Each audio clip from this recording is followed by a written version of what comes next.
गोरखा हित सर्वोपरि।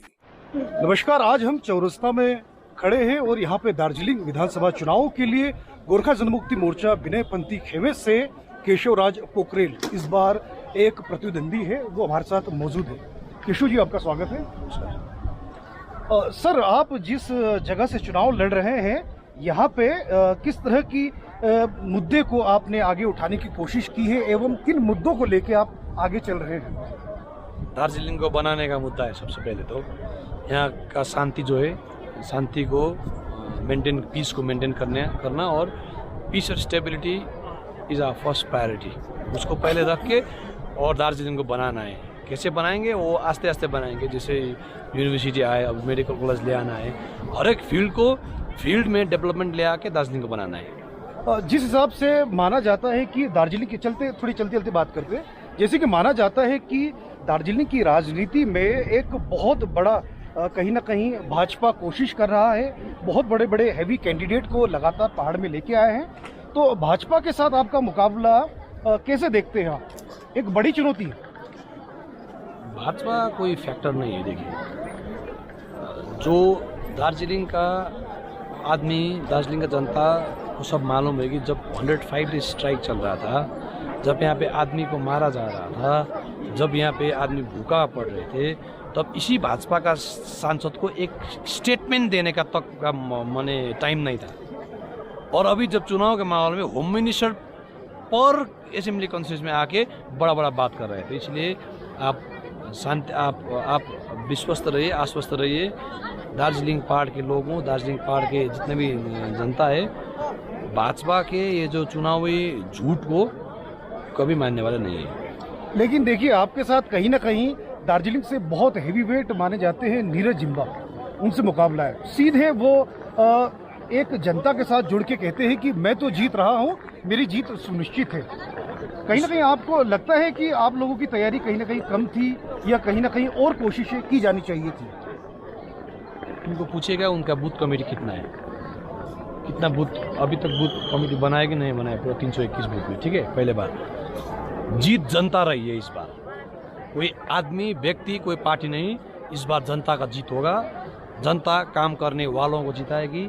इसलिए बंगाल विधानसभा चुनाव में दार्जिलिंग, खरसाङ, खरसाङ और कालिम्पोंग 3 सीट से जनता का जीत होगा, ना कि कोई उम्मीदवार या पार्टी का। इस बार जनता जीतेगी, क्योंकि 19 में जनता का हार हुआ है। चलते बात करते हैं, क्योंकि माना जाता है कि कल ये जो गृह मंत्री आए थे, उन्होंने इशारों में कहीं ना कहीं आपके ऊपर ही एक तरह का आक्षेप लगाते हुए कहा कि अगर जो शिक्षक भर्ती घोटाले में वो SIT तक बिठा लेंगे और उनको जेल जाना होगा जो इसमें लिप्त पाए जाते हैं।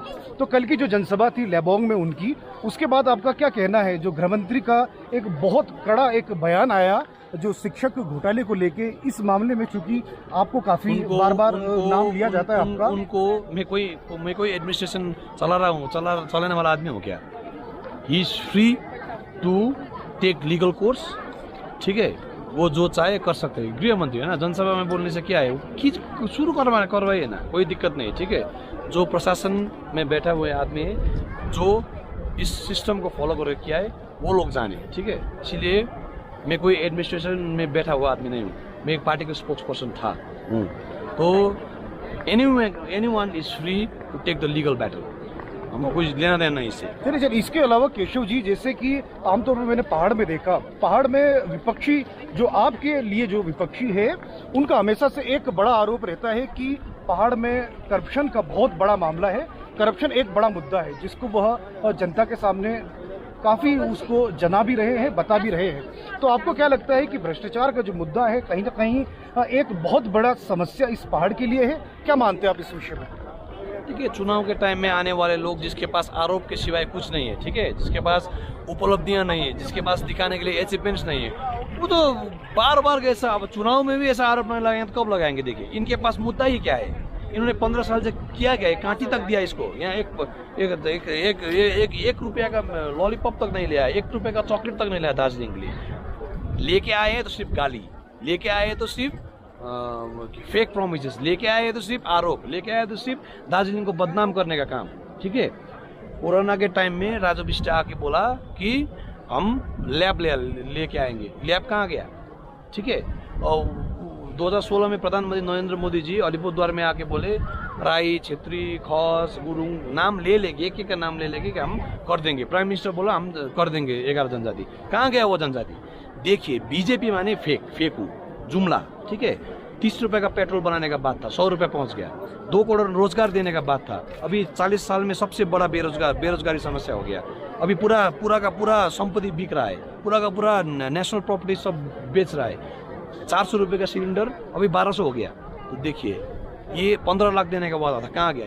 अमित शाह जी एक नंबर का झूठा आदमी है। बीजेपी माने झूठ है, ठीक है। BJP means fake promises. तो आप चलते बात करते हैं। आप शांति से रहिए। ना ही दार्जिलिंग पहाड़ के लोग इस बार बीजेपी को विश्वास करेंगे। इस बार दार्जिलिंग पहाड़ के लोग अपने जीत के लिए वोट करेंगे। इस बार दार्जिलिंग पहाड़ अपने आप जीतेगी, नहीं किसी को जिताएगी। लेकिन देखिए एक बहुत बड़ा माना जाता है, क्योंकि बहुत सारे राजनीतिक दल है यहाँ पे चुनाव लड़ रहे हैं, तो आप अपना मुकाबला किसके साथ देखते हैं? भाजपा है आपके मुकाबले, या आपके मुकाबले बिमल पंथी खेमे के ओला जी?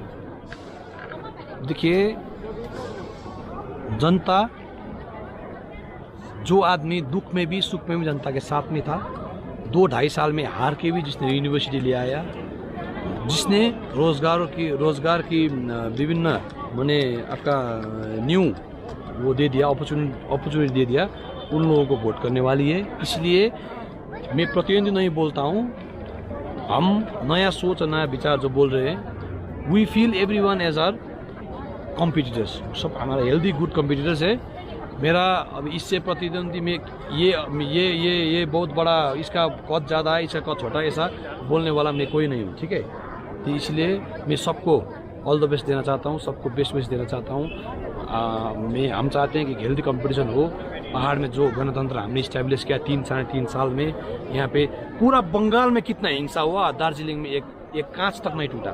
ये किसके कारण? ये नया सोच और नया विचार, विनय तामाङ, अनित थापा, गोर्खा जनता का जनमुक्ति मोर्चा के कारण ये माहौल हमने बनाया है। डेमोक्रेटिक वैल्यूज हमने इस्टेब्लिश किया है। इसलिए इस वैल्यूज को जिसने यहाँ पे दार्जिलिंग के शांति के लिए जिसने काम किया है, वो जनता इस बार वोट उन लोगों को करेगी। लेकिन देखिए आप कहते हैं नया सोच नया विचार, और भाजपा कहती है परिवर्तन, लेकिन जनता के जो मूल मुद्दे हैं, जो गोरखालैंड एक बहुत बड़ा मुद्दा है, उस मुद्दे को कहीं ना कहीं आपने भी छोड़ दिया।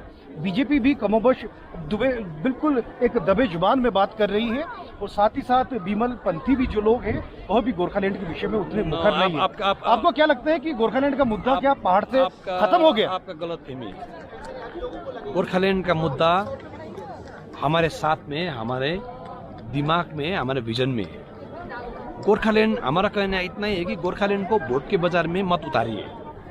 ये जाति का मुद्दा है, ये वोट का मुद्दा नहीं है। हमारा विरोध इसमें है कि जो भी जितना भी राजनीतिक दल और यहाँ का नेता लोग है, व्यापारी नेता, डीलर रोक लेता हूँ, कहता हूँ कि कभी जब भी चुनाव आएगा गोरखालैंड को ले जाके बिक्री करने का ये काम हो रहा है। हमारा कहना है चुनाव से अलग रखो गोरखालैंड, क्योंकि ये जातीय मुद्दा है, ठीक है। और हमारा कहना है हम ये कहते हैं कि हम गोरखालैंड लेके नहीं आएंगे, हम गोरखालैंड यहाँ बनाएंगे। We will build Gorkhaland in our place. तो फर्क यही है। दूसरा कदम में मुझे बोला नहीं है, क्योंकि वो लोग ने गोरखालैंड के लिए वोट 15 साल से लेके जा रहा है, कोई 15 साल से गोरखालैंड के लिए समर्थन कर रहा है। तो उन लोगों को पूछिए कि गोरखालैंड कहाँ है। इतना बार हमारा पब्लिक ने वोट डाला गोरखालैंड के लिए, अभी तक 5 गोरखालैंड आ जाना था यहाँ पे, लेकिन कहाँ है? हमारा कहना स्पष्ट है, हम गोरखालैंड को वोट के बाजार में नीलाम नहीं करेंगे। वोट के बाजार में हम गोरखालैंड को लेके वोट नहीं मांगने जाएंगे, क्योंकि वो पीपल्स एस्पिरेशन है, वोट के लिए नहीं होगा वो। बात इतना ही है। काफी आपने लंबी बात की, लेकिन खुल के अभी भी बता नहीं पाए कि गोरखालैंड का मुद्दा पहाड़ में है कि नहीं। क्योंकि देखिए आसपास एक कार्यक्रम हो रहा है, क्या हम जानना चाहेंगे कि ये कार्यक्रम का क्या आयोजन आपके द्वारा हो रहा है, कि किस तरह का आयोजन है? आज आपको मालूम होना चाहिए कि आज गोरखा नववर्ष है, न्यू ईयर। इसीलिए हम जब भी मनाते थे इसको, इस बार अभी जो गोरखा सांस्कृतिक शोभा यात्रा समिति है, जो हमारे पार्टी का एक सोशल संगठन है, जो एक GSS बोल के, उसका तत्वाधान में एक आयोजन हुआ था ये।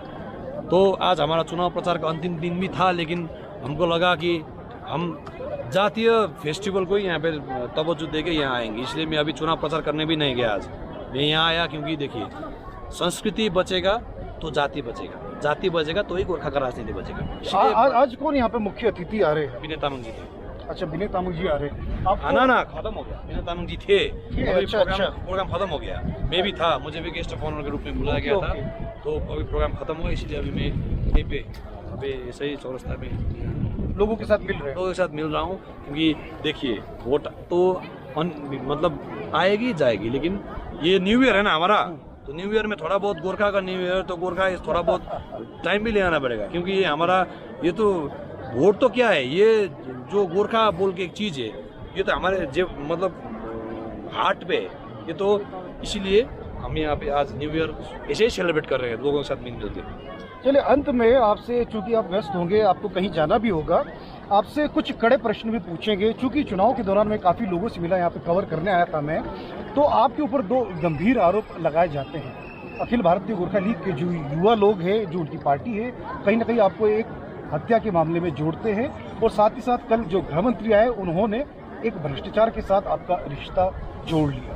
क्या आपको लगता है कि ये 2 मुद्दों से पार पाना आपके लिए आसान होगा? देखिए गोरखाले, देखिए जो ABGL का जो है वो अभी कोर्ट में मैटर सब जुडिस है। देखिए वो ट्रायल होने दीजिए, ठीक है। वो हमको फंसाया गया है, हम पूरा पहाड़ का हरकाबद क्षेत्र को नाम है, आपको मालूम है, पेम्बा छिरिंग वाला का नाम है, पूरा पहाड़ का जितना भी नेता लोग था उस वक्त 57 आदमी को ऊपर केस है, तो वो एक कॉन्स्पिरेसी के तहत है, ठीक है। उस CPM गवर्नमेंट ने कॉन्स्पिरेसी के तहत एक फंसाया, लेकिन फिर भी मैटर सब जुडिस है। We are fighting the legal battle and we will be acquitted, ये मैं आश्वस्त करना चाहता हूँ, ठीक है। क्योंकि मदन तामाङ जी मेरे राजनीतिक गुरु थे, छोड़ दीजिए वो। और दूसरा बात जो बताया, बोल रहा हूँ मैं किसी भी अभी तक एडमिनिस्ट्रेटिव पोस्ट में नहीं हूँ, ठीक है।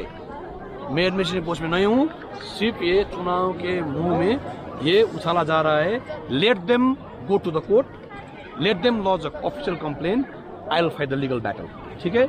मैं जो हूँ मैं ठीक हूँ, ये मैं इतना ही कहना है मुझे। चलिए, अंत में चूंकि मैंने कई लोगों से इस बार, कई जो प्रार्थी थे उन लोगों से बात किया है, तो एक मैंने फॉर्मेट रखा है कि अंत में 1 मिनट आपके लिए दिया जाए, क्योंकि देखिए लोकतंत्र में सबको समान अवसर देना एक बहुत बड़ी प्राथमिकता सभी के लिए होनी चाहिए। तो 1 मिनट का वक्त आपके लिए, सीधे आप कैमरे में कहिएगा जनता के साथ मुखातिब होते हुए कि इस बार आप चुनाव लड़ रहे हैं, तो आपका मुद्दा क्या है, किस मुद्दे पे लड़ रहे हो, और आपको वोट जनता क्यों दे।